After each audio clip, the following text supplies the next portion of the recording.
When you picture the dangerous journey to America, what do you see? The Rio Grande? A harsh desert?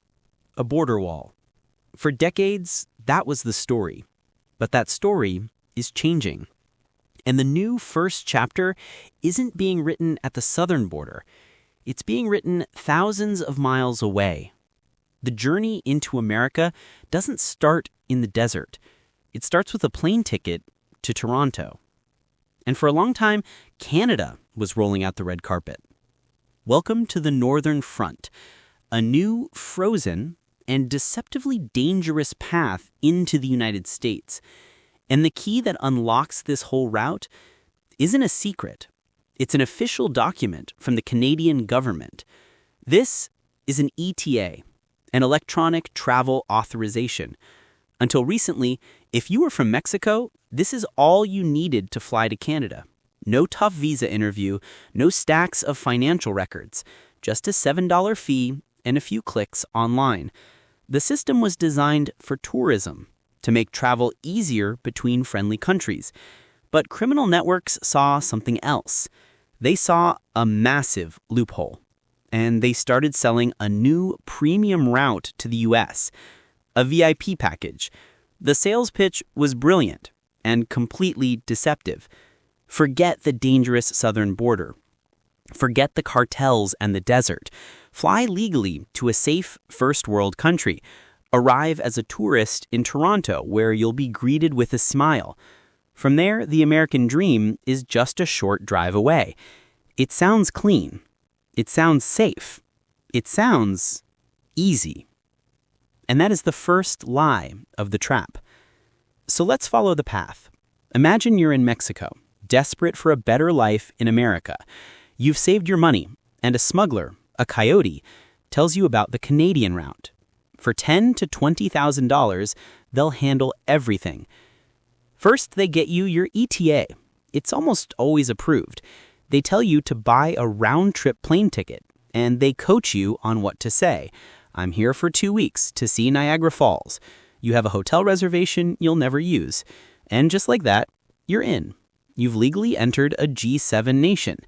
The first part of the smuggler's promise has been kept. But this is where the red carpet ends. You are now in a country where you can't legally work. Your tourist status is temporary. Your money is running out, and you are completely dependent on the smugglers who got you here.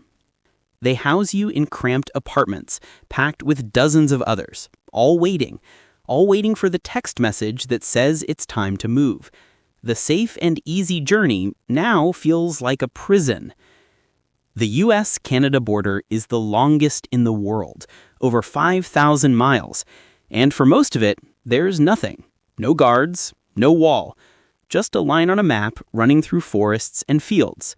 The main target for these crossings is a small area in northern New York and Vermont. It's called the Swanton sector.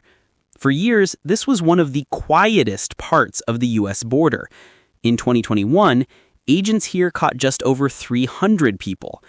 Then the Canadian route exploded. By 2023, that number jumped to nearly 7,000, an increase over 2,000%. The vast majority were Mexican nationals who flew into Canada as tourists. U.S. Border Patrol was completely overwhelmed. They were finding people in frozen swamps, trudging through deep snow, often with no winter gear, totally unprepared for a northern winter. And this is the deadliest part of the trap. The smugglers sell an idea, a simple walk across a line in the woods. They drop you on a remote Canadian road in the middle of the night and point south. Walk that way for an hour. Someone will pick you up.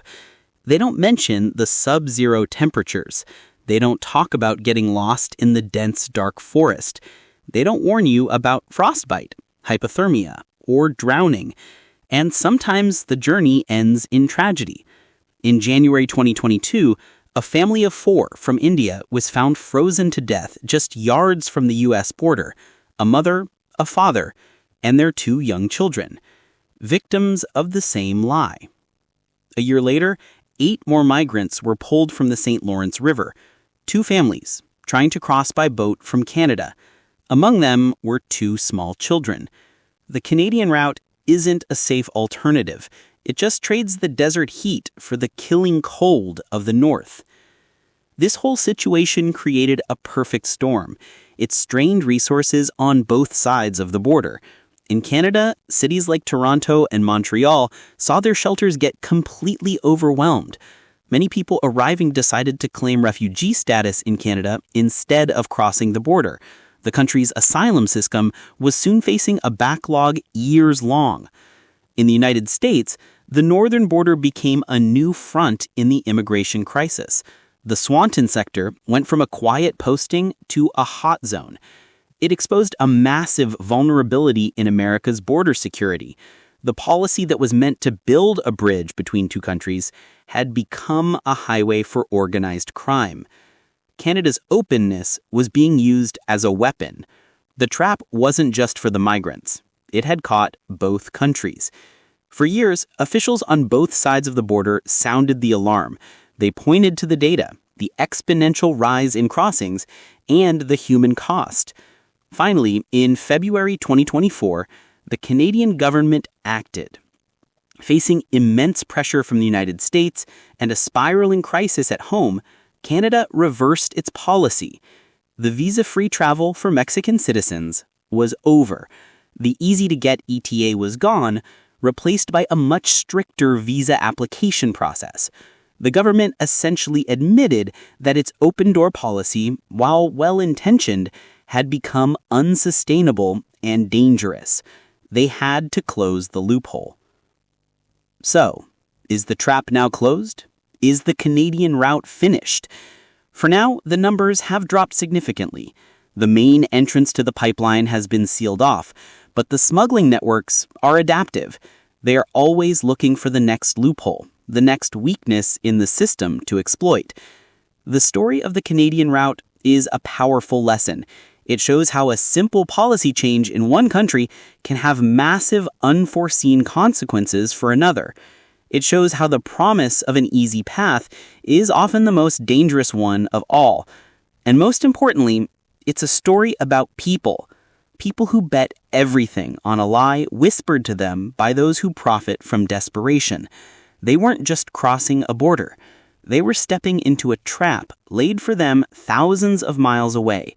One that started not with a treacherous journey, but with a simple click and a $7 fee. The deadliest traps are the ones you don't see until it's too late. The crisis at the northern border is a complex issue that most people aren't even aware of. It's a side of the immigration debate that rarely gets talked about. What do you think?